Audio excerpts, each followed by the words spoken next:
waad dhalata oo waxaad bannaanka ugaga soo baxda makaankii eebba kugu uumay.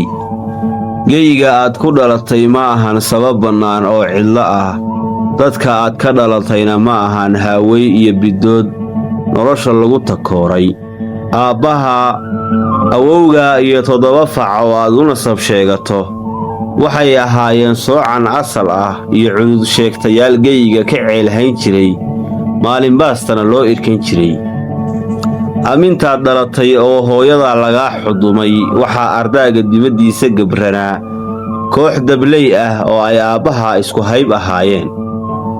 waxay dhowrayeen warka umulisooyinku ay aqalka gudihiisa ka soo warin doonaan. goortii ay maqleen mashxaradda dumarka iyagoon hubsan waxa dhashay ayay alalaaska u garaysteen in reerka rijaal laba xidhaalihii ku soo kordhay. nin walba geestiisa ayuu uga dabrida maadhinyarihii uu sitay iyo rayfalkii uu jeeni qaarsanaa.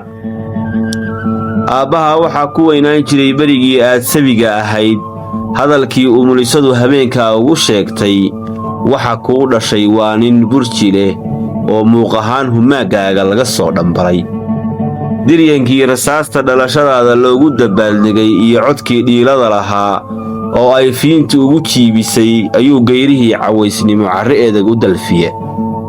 habeenkaas dugsiimadii ka durugsanayd degalkii aad ku dhalatay waxay ku baryeen keebla yurub, waxayna dhegta u taagayeen ilaa waa berigii amuurta keentay in intaas oo qori ah oo kala jaad ah laga dabrido.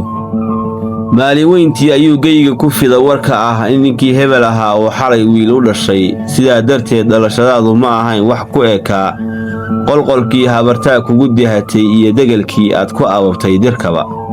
maanta nin weyn baa taha oo gar iyo gafuur isku joog ah ayaa kaa daahiray. xaqiiqada ahaanshiyahaaga ayaad ka salkacda. ninkii loo hanweynaa magacyada tirada badanna lagu bantookhi jiray maanta ma tihid. waxaad noqotay fac lagu khasaaray, curad lagu hungoobay iyo dhalad ambaday. waxaad dirsatay hankaaga, waxaad muujisatay oo aad dibadyaal ka dhigta diyahaalka hongurigaaga iyo doonistaada gasiinku udubdhexaadka u yahay. gabaldhiciyo waagii baryaba waxaad guclo orad ugu jirtaa inaad u dabbaaldegto libinta ay asaagaagu xaqiijiyeen. waxaad goor walba u sacabtuntaa guusha qayrkaa u soo hoyatay, iyadaana si doqonnimo ah raynrayn uga dhex goobtaa. had iyo jeeraale waxaad fadhidaa oo lagaa helaa garaangarceebeedda nin walba oo kas leh uu ka geylamay, naftiisana kala hanweynaaday. waxaad gacanta gashataa cadquureedka golonijaasyaadyada lagu gasiinto. nacfigaagu waa in lagu quursado, lagu bahdilo oo haddana lagu addoonsado. dixda ayaad qaayibta, dacdarradana waad magansataa. ducfinimaduna waxay kuu noqotay dareeraha keli ah ee sumcaddaada weydowday lagu iidaamo. dad iyo duunyaba maanta waad ka arradan tahay, sharafna warkeedaba daah. hooyadaa waa ay kugu faantaa kolka ay dadka kale la joogto, iyadoo og nusqaanta foolkaada ka bikaacday kumana saluugto, ileen waa beer wax dhalaye. balse taa beddelkeeda waxaa tahay ayay sheegtaa kolka ay hablaha walaalahaaya la joogto, oo waxayba kuugu yeertaa magaca walaalaha ay kugu xantaan ee madax muuqda. mar kastoo da'daadu sii weynaato wax mansab iyo maqaam ah ma filaysid marka laga yimaado carruurtaada iyo kuwa aad abtiga u tahay oo darajo waayeelnimo kuu aqoonsan doona. iyaga qudhoodu kuma farxi doonaan gurboodkaagu inaad adigu dhashay, oo waxay la kulmi doonaan dacaayado iyo kaftan ku jikaarid bulshada dhexdeeda ah, ileen adigaa aabbahood ehe. markaad gabowdid hadalkaaga waxba lagama soo qaadi doono, oo hadalladaada gefka ah iyo kuwaaga xumaatada loo fisho waxaa raalligelin ka bixin doona rag kaa da'yar oo haybtoodii dhaladnimo ilaashaday, sawracoodana ku mintiday. xaalmarinta gafafkii kaa dhacay waxay u adeegsan doonaan meelisyadii Ismaaciil Mire. waxba ha u guutirin cirrada guudka kaga taale, ma guddoonshe ee waa iska oday guufanaystaahe. anigoo kalaa godob xiga lagu guhaadshaye, garkaa eedda noo soo duwaye ma ahan geedi joog.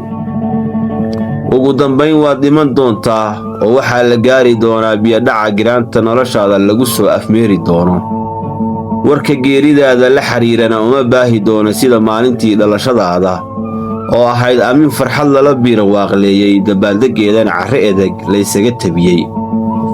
taa beddelkeeda warka geeridaadu wuu yaraan doonaa. dadka intii kuu ducaysa waxaa ka badnaan doona inta ku xaman doonta adiga oo meyd ah oo weliba ku aflagaadayn doonta adiga oo naxashka sii saaran allaha uga meel yeelee. ma garanaysid waxa aad kala kulmi doontid rijaaladii ku garanayay ee horay loo duugay oo aad og tahay inay kugu sugayaan caalamka barsaqa oo ah xayaatada la sheego in ay tahay madal lagu kulmo laguna kala wacaa qaato.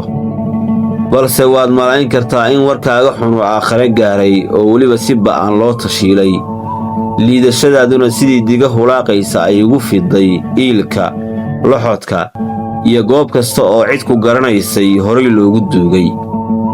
waa lagu buddhigi doonaa oo raggii noloshaada karaahsan jiray ayaa iilka ku jiifin doona. mugdiga ayaad ku libdhaysaa adigoo arag xun, waxaana xaqiiqo noqonaysa mahmaahdii odhan jirtay xabaal iyo ninkeedii loo kala teg.